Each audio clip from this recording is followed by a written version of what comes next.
شهر رمضان الذي أنزل فيه القرآن الحمد للہ والصلاة والسلام علی رسول اللہ اما بعد۔ گزشتہ دروس کی طرح مسلسل روزے کے احوال آپ کے سامنے آ رہے ہیں۔ آج ہم گفتگو کریں گے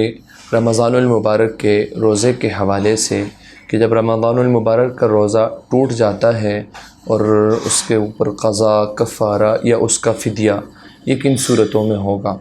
تو یاد رکھیے رمضان المبارک کے بعض روزے ایسے ہیں کہ ان کو توڑنے پر صرف قضا ہے، اور بعض روزے ایسے ہیں کہ ان کو توڑنے پر کفارہ آتا ہے اور قضا بھی، اور بعض روزے ایسے ہیں جب قضا اور کفارہ انسان ادا کرنے کی استطاعت نہ رکھتا ہو تو اس وقت ان روزوں پر فدیہ آ جاتا ہے۔ حضرت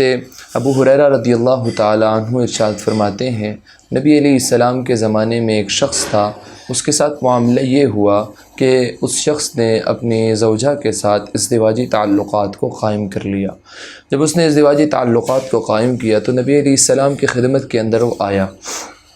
نبی علیہ السلام سے جب اس نے تذکرہ کیا تو نبی علیہ السلام نے اسے فرمایا کہ کیا تیرے پاس غلام ہے؟ اس نے کہا نہیں، میرے پاس غلام نہیں ہے۔ پھر اس کے بعد اس شخص نے نبی علیہ السلام نے اس شخص سے کہا کہ کیا تم 2 مہینوں کے روزے رکھ سکتے ہو؟ تو اس پر بھی اس شخص نے انکار کر دیا کہ میں یہ بھی نہیں کر سکتا۔ تو نبی علیہ السلام نے اس سے پھر حکم دیا کہ تم 60 مسکینوں کو کھانا کھلاؤ۔ 60 مسکینوں کو کھانا کھلانے کا نبی علیہ السلام نے حکم دیا ہے۔ اب یہاں پر آپ چند باتیں مد نظر رکھیے۔ ایک انسان ہے، اس انسان کا معاملہ یہ ہے کہ وہ رمضان المبارک کے فرض روزے ان روزوں کے دوران وہ اپنی زوجہ کے ساتھ ازدواجی تعلقات کو قائم کر لیتا ہے۔ تو ایسی صورت میں اس شخص کے لیے حکم یہ ہے کہ وہ غلام کو آزاد کرے گا۔ اگر غلام موجود نہ ہو تو اس صورت کے اندر وہ 60 روزے رکھے گا، اور 60 روزوں کی ترتیب یہ ہوگی کہ وہ مسلسل ان 60 روزوں کو رکھے گا۔ اگر درمیان میں کوئی ایک روزہ بھی چھوٹ جائے گا تو ایسی صورت کے اندر اس کو وہ 60 روزے دوبارہ سے رکھنے پڑیں گے، اور ایک روزہ اسے قضا کا رکھنا پڑے گا۔ 60 روزے کفارے کے اور ایک روزہ اسے قضا کا رکھنا پڑے گا۔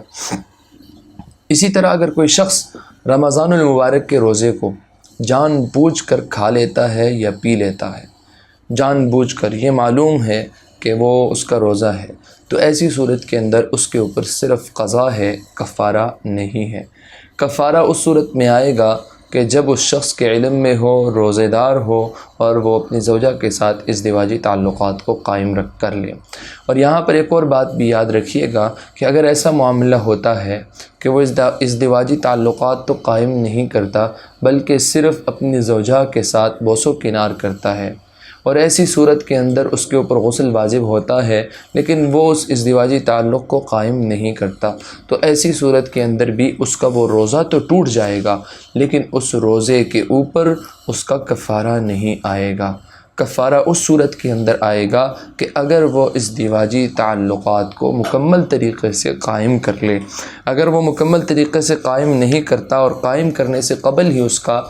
غسل اس کے اوپر واجب ہو جاتا ہے تو ایسی صورت کے اندر وہ صرف قضا کرے گا، اس کا کفارہ اس کے اوپر لازم نہیں ہوگا۔ اب یہاں پر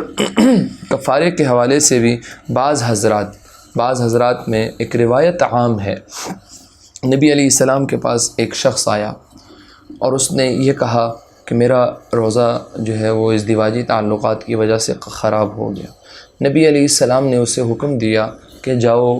ایک غلام آزاد کر لو۔ اس نے کہا جی میرے پاس غلام موجود نہیں ہے۔ معاملہ یہ ہوا، نبی علیہ السلام نے اسے کہا کہ 60 روزے رکھو۔ اس نے 60 روزوں سے بھی انکار کر دیا کہ میں اس قابل نہیں ہوں کہ ان کو رکھ سکوں۔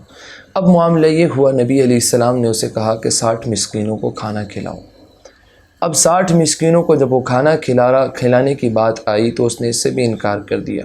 نبی علیہ السلام نے اسے مخصوص کھجوروں کی مقدار بتائی کہ یہ اس کو دے دو، تو اس نے کہا جی وہ کھجوریں بھی نبی علیہ السلام کی طرف سے اس کو دی گئیں کہ چلو یہ ادا کر دو۔ اب معاملہ یہ ہوا کہ نبی علیہ السلام نے اس موقع پر اس سے کہا کہ اس کو جا کر اللہ کے نام پہ دے دو۔ لیکن اس شخص نے کہا کہ اس کا میں ہی مستحق ہوں، تو نبی علیہ السلام کے اس فرمان کے مطابق نبی علیہ السلام نے فرمایا کہ پھر تم اس کو اپنے اہل و عیال پر خرچ کر لو۔ اب یہاں پر بعض حضرات یہ کہتے ہیں کہ رمضان المبارک کے روزے کا کفارہ نہیں ہے، اگر وہ کفارہ اپنے اہل و عیال کو کھلا دیتا ہے تب بھی ادا ہو جائے گا۔ ایسا ہرگز نہیں ہے۔ علماء فقہا نے یہ مسئلہ یہاں سے نکالا ہے کہ یہ صرف نبی علیہ السلام کے ساتھ خاص ہے کہ نبی علیہ السلام کسی کے کفارے کو ختم کرنا چاہے تو ختم کر سکتے ہیں، اور اگر نبی علیہ السلام کسی کے کفارے کو نہ ختم کرنا چاہیں یا ختم کرنا چاہیں، یہ اختیار صرف نبی علیہ السلام کے پاس ہے۔ نبی علیہ السلام کے علاوہ امت میں سے کوئی کسی کے کفارے کو ختم نہیں کر سکتا، بلکہ کفارے کا جو طریقہ اللہ اور اللہ کے رسول نے بیان کر دیا ہے کہ غلام کو آزاد کرنا، وہ نہ ہو تو 60 روزے رکھنا مسلسل، اور اگر 60 روزے رکھنے کی قوت نہ ہو تو پھر 60 مسکینوں کو کھانا کھلانا۔ 60 مسکینوں کو کھانا کھلانے میں بھی یہ بات یاد رکھیں، بعض حضرات ایک دن میں بعض حضرات اس طرح کرتے ہیں کہ ایک ہی دن میں دوپہر اور شام 2 وقت کا کھانا کھلا دیتے ہیں، بعض حضرات روزانہ 2 3 کو کھلاتے ہیں۔ جس طریقے سے بھی ہو، خواہ 1 مسکین ہو 2 مسکین ہو، خواہ اکٹھے 60 مسکینوں کو کھلا دے، کسی بھی طریقے سے ہو، اگر وہ 60 مسکینوں کو یا اس کے بقدر وہ کھانا کھلا دیتا ہے، ایک دن میں 30 کو بلا کے کھلا دیتا ہے، یا 30 ہی کو بلا کے دوپہر اور شام میں کھلا دیتا ہے، یا روزانہ 2 3 کو کھلاتا ہے، تو یوں 60 کی تعداد پوری کر لے۔ باہر صورت یہ جائز اور درست ہے۔ اس کے بعد یہ بات یاد رکھیے کہ رمضان المبارک کا اگر کوئی انسان روزہ نہیں رکھ سکتا، ایک تو ہے کہ روزے کو توڑ دیا، ایک یہ ہے کہ رمضان المبارک کے روزے کو نہیں رکھ سکتا۔ جب وہ رمضان المبارک کے روزے کو نہیں رکھ سکتا تو تب اس کے لیے کیا حکم ہے؟ روایات کے اندر آتا ہے کہ صحابہ اکرام فرماتے ہیں کہ رمضان کے روزے فرض ہونے سے قبل جو قرآن مجید کی آیت تھی، میں نے پہلے دوسرے درس میں بھی ذکر کیا، فَمَنْ شَهِدَ مِنْكُمُ الشَّهْرَ فَلْيَصُمْ، صحابہ فرماتے ہیں کہ اس آیت کے نازل ہونے سے قبل جو اس سے پچھلی آیت ہے ایام معدودات، فمن کان منکم مریضا او علی سفر فعدۃ من ایام اخر وعلی الذین یطیقونہ فدیۃ طعام مسکین، تو اس وقت بعض صحابہ اکرام جو تھے وہ روزہ رکھتے تھے، بعض جو روزہ نہیں رکھ سکتے تھے وہ فدیہ دے دیتے تھے۔ لیکن جب اللہ کی طرف سے اگلی آیت نازل ہوئی، شہر رمضان الذی انزل فیہ القرآن ھدی للناس وبینات من الھدی والفرقان فمن شہد منکم الشہر فلیصم، تو صحابہ کہتے ہیں کہ جب یہ آیت نازل ہو گئی تو اس آیت کے بعد پھر ہر شخص روزہ رکھتا تھا، ہر شخص روزہ رکھتا تھا۔ ہمارے معاشرے میں ایک عجیب رواج ہے کہ بعض حضرات روزہ رکھنے کی قوت بھی ہوتی ہے لیکن اس کے باوجود وہ فدیہ دینے کی کوشش کرتے ہیں۔ یاد رکھیے کہ ایسی صورت کے اندر فدیہ دینا درست نہیں اگر روزے کی قوت اور طاقت ہو۔ اگر روزے کی قوت اور طاقت نہ ہو تو اس وقت بھی علماء کرام کہتے ہیں کہ اگر معاملہ ایسے ہو جس طرح قرآن مجید کے اندر آتا ہے، اللہ رب العزت فرماتے ہیں فَمَنْ كَانَ مِنْكُمْ مَرِيضًا أَوْ عَلَى سَفَرٍ، کوئی مسافر ہو یا کوئی بیمار ہو تو شریعت نے اسے رخصت دی ہے کہ جب وہ تندرست ہو جائے، جب وہ واپس مقیم ہو جائے، اپنے علاقے میں آ جائے، تو ایسی صورت کے اندر شریعت نے اس کو اجازت دی ہے فعدۃ من ایام اخر، تو وہ تندرستی کی حالت میں یا وہ جب اقامت اختیار کر لے اپنے گھر واپس آ جائے تو ایسی صورت کے اندر وہ روزوں کی تعداد کو پورا کر لے۔ اگر کوئی ایسا بیمار ہے، یاد رکھیے کہ ان لوگوں کو بھی فدیہ دینے کی علماء اجازت نہیں دیتے، بلکہ یہ کہا جاتا ہے کہ ان کی تندرستی کا اور اقامت کا انتظار کیا جائے گا۔ اگر تندرستی کی امید ختم ہو جائے اور بالکل نا امیدی ہو جائے کہ اب اس نے تندرست نہیں ہونا، اس وقت اسلام کہتا ہے، شریعت کہتی ہے کہ اب اس کو اجازت ہے کہ فدیہ دے دیا جائے، یا پھر ایسا کوئی شیخ فانی شریعت کی اصطلاح میں کہا جاتا ہے کہ جو بالکل ضعیف ہو، یعنی عمر کے آخری حصے تک پہنچ گیا ہو، 80 سال 90 سال عمر ہو اور وہ روزے رکھنے کی استطاعت ہی نہیں رکھتا اور امید بھی نہیں ہے کہ آئندہ اس کی ایسی کیفیت ہوگی کہ جس میں وہ روزے کی قضا کر سکے، تو ایسے کی طرف سے بھی قضا یعنی اس روزے کی قضا کے طور پر فدیہ دیا جا سکتا ہے، اور وہ ایک روزے کی طرف سے ہوگا، یہ نہیں ہے کہ ایک مسکین کو کھانا کھلا دیا۔ قرآن مجید کہتا ہے کہ وَعَلَى الَّذِينَ يُطِيقُونَهُ فِدْيَةٌ طَعَامُ مسکین، یعنی ایک مسکین کو کھانا کھلانا اس کے بقدر اس کا کفارہ ہے، اس کا فدیہ ہے۔ تو اس حوالے سے فدیے کے حوالے سے بھی علماء کرام نے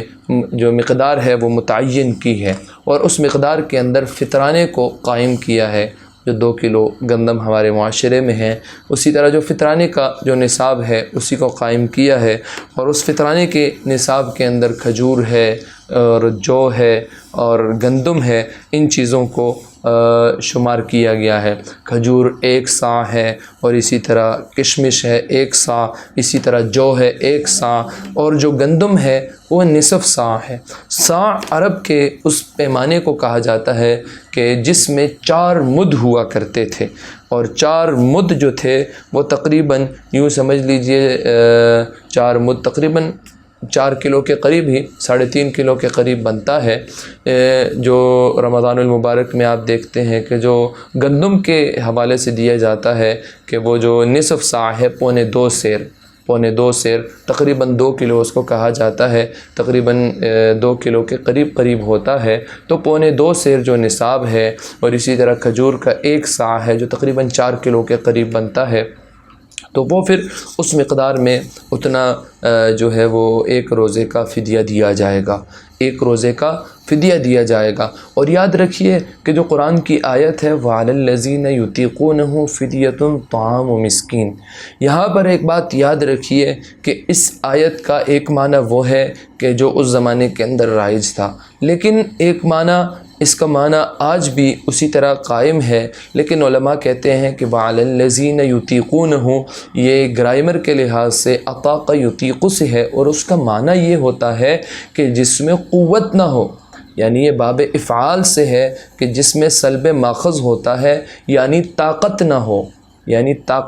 اگر طاقت ہو تو فدیہ نہیں ہے، اور اگر طاقت بالکل نہیں ہے پھر فدیہ دینا ہوگا، اور اگر طاقت ہے تو فدیہ قابل قبول نہیں ہوگا۔ تو فدیے کے حوالے سے یہ بات ذہن میں رکھیے گا کہ یہ فدیہ فطرانے کے بقدر ہی ہوگا، یعنی ایک مسکین کا کھانا ہے تو اس کے لیے فطرانہ ہی اسی کو بنیاد اور مدار بنایا گیا ہے کہ اسی کے بقدر دے دیا جائے، اس سے کم جو ہے وہ بطور فدیہ کے قبول نہیں ہوگا۔ لیکن علماء یہ بھی کہتے ہیں کہ جب نا امیدی ہو گئی، امید نہیں ہوگی، فدیہ دے دیا،